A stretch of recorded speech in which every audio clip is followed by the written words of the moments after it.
Video games have been with us since 1977. That is over 40 years of video games. But with all the games and all the time, some are now saying games never change. Really? I thought games have changed a lot over the last 40 years. Now, yes, remakes, remasters, and reboots have been with us and are increasingly getting worse over time.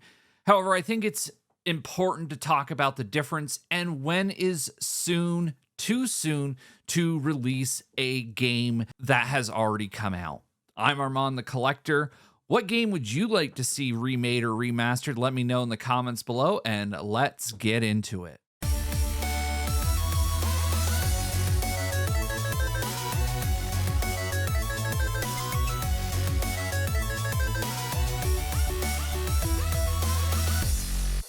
I think it's important that we actually define what a remaster, a remake, and a reboot are. Let's start with the reboot because those are kind of the easiest to define. A reboot, like Call of Duty Modern Warfare here in the 2020s, would be the classic definition of a reboot. It is the same generalized premise, but they have changed enough of the story to make the game what would be considered a reboot in today's era. Now, moving on to the remake and the remaster, and these are really more difficult. And the reason why they're more difficult is because the lines get a little blurred. Now, there are, of course, some clear defined definitions. You have Metroid Prime Remastered. You have Mario World, which All-Stars, which contains Mario Brothers 2 and 3. Is a 16-bit remaster of the original Nintendo Entertainment System games.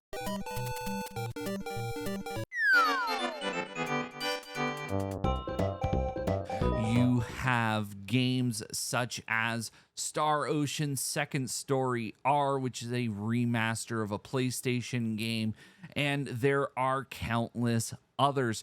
Now, where the lines between a remake and a remaster get a little blurred is when it is more than just a little bit of paint added to the game. And what I mean by that is that, and I think the best games to look at in this instant are games such as the Resident Evil remakes. You have Resident Evil 2. Now, they added puzzles and whole sections to that game, which would make it more than just a remaster because they weren't in the original game. They weren't in the director's cut of the game. These are things that they actually brought and made it an additive. So you really kind of end up with the dilemma of the ship of Theseus, where how many planks do you replace before the old ship is no longer that ship and it's a new ship? Shut up, Wesley.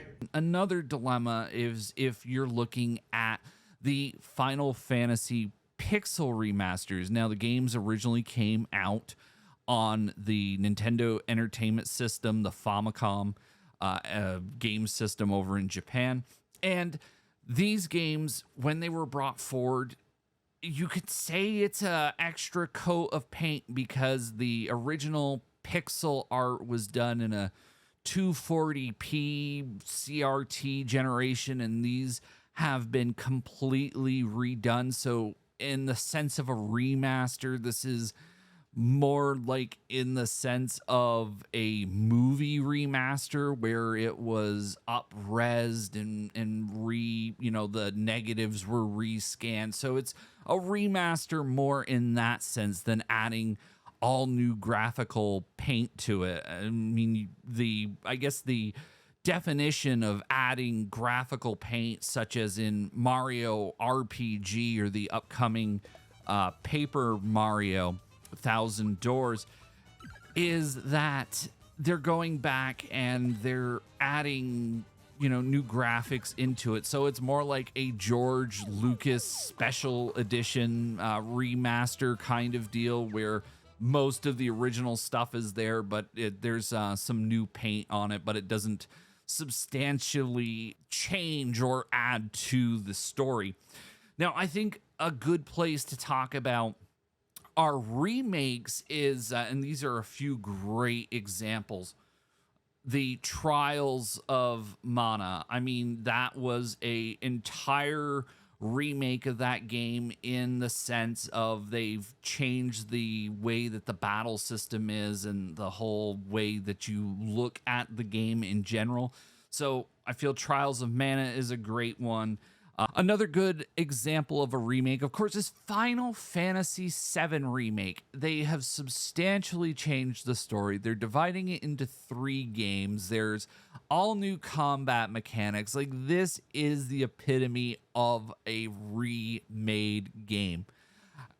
I don't even know anything else that comes close to this in terms of remake in quality and scope of what they are attempting to do with this game. Even the Resident Evil games don't all dramatically alter anything to the extent that the Final Fantasy game does. So that is where I would put that. I think what we should do now is we start talking about how soon is too soon these games are released. And why do they make all these remakes? Here comes the money. Money,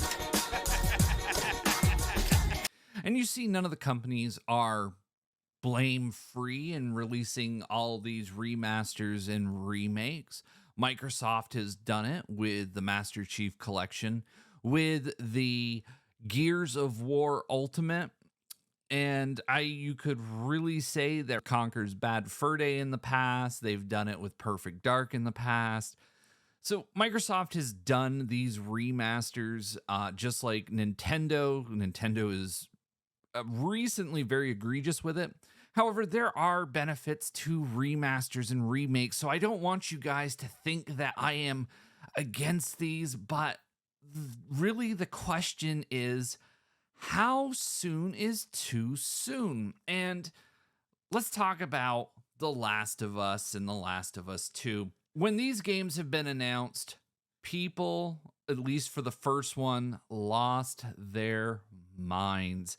$70 for a game that was remastered on the PS4. Now, I'm not saying that I wasn't against that first remaster. I didn't think it was a good idea. However, if we are comparing The Last of Us 1 versus The Last of Us 2 as a remake remaster, the first thing I gotta say is The Last of Us 1 came out in 2014.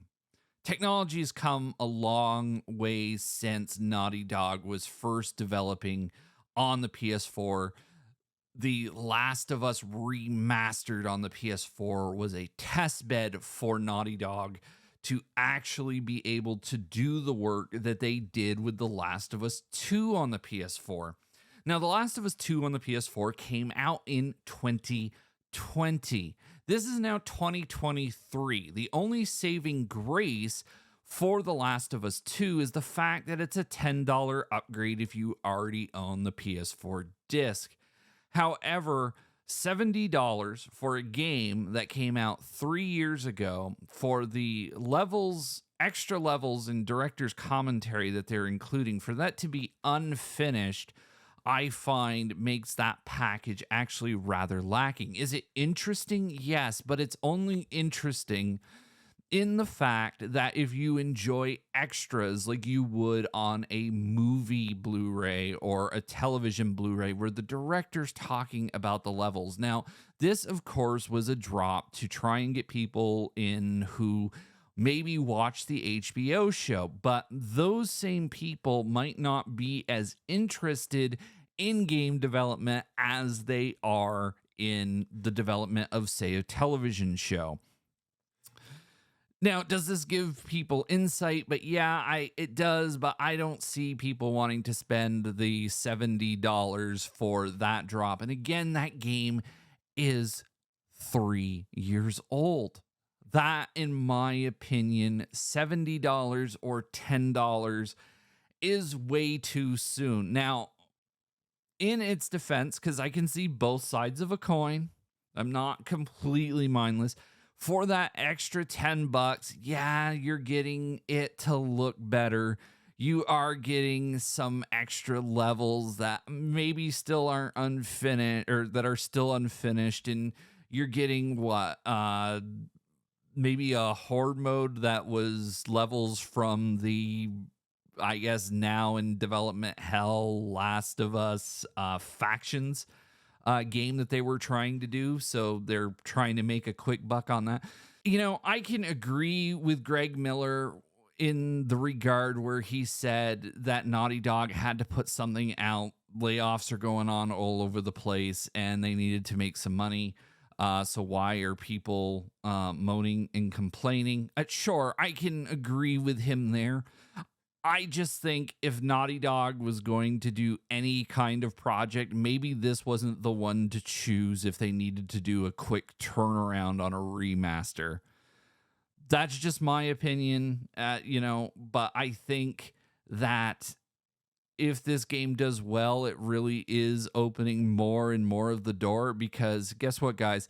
The PS6 is about 4 to 5 years down the road.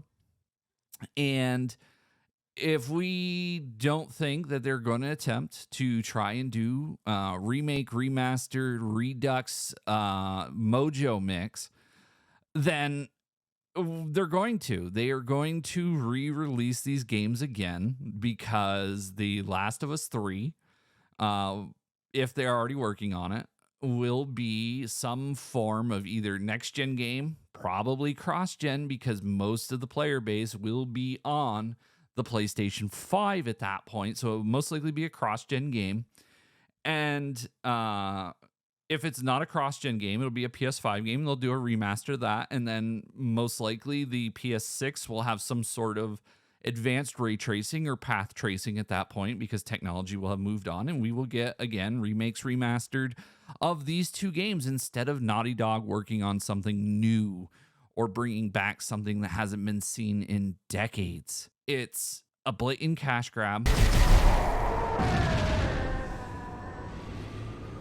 to try and bring some money into the balance sheet.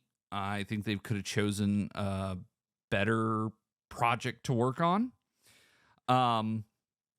And that is really just my feeling on it. I think that there is nothing wrong with the preservation of video games from the past. I mean, there are games I would still love to see on modern day consoles. Parasite Eve 2.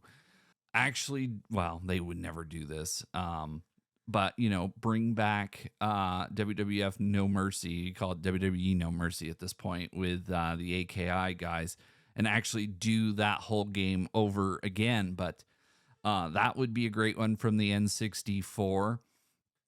Let's see what else would be great from generations past. There was a Gargoyles remastered. Disney did their collection remasters. Oh, we're about to get sometime in the not too distant future. We're going to get Dragon Warrior 3 2D HD remaster, and that's an NES game.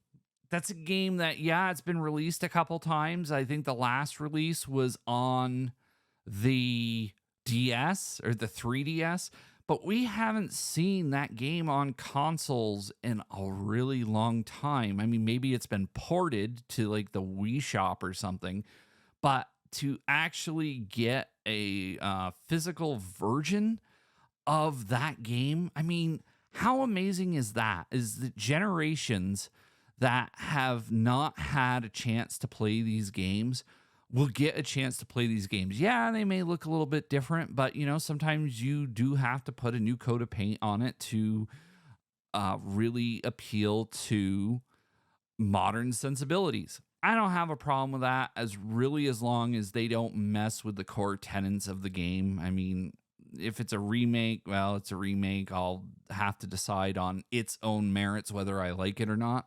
As should you. But with that said, guys, what do you think? Is The Last of Us too soon? Am I just blowing smoke? And before I go ahead and get out of here, I mean, if you really want me to put a fine point on it and a number, I'd say roughly about 10 years is what really should pass before a game is decided whether or not it's going to be remastered or remade. Because 10 years, I mean, console generations now, and it sounds crazy because a console generation is only 7 to 8 years, and people want it actually to be longer. That's crazy. When I was growing up, console generation, 4 or 5 years max. That was it. You were done. So by the time 10 years had passed, you had gone through 2 console generations. Technology definitely had moved its butt along, and things were a lot different. In 10 years, we went from the Nintendo Entertainment System to the Nintendo 64. I mean, if that really gives you an idea of the advancement of video games in those days. But 10 years, a generation comes up in 10 years. People that were just barely being born can now play games, can play the games that would otherwise maybe even be too mature for them at a super young age, such as The Last of Us. That's my opinion. I like the 10 years. It's a round number, it's an official number, it's a number that you can stand on, and it doesn't make you feel like whatever they're putting out again is a cash grab. So, that's my fine point on it. Guys, if you like this video, please hit that like button. And if you want to see more content like this, crush that subscribe button. And with that being said, thank you for watching, and I'll see you next time.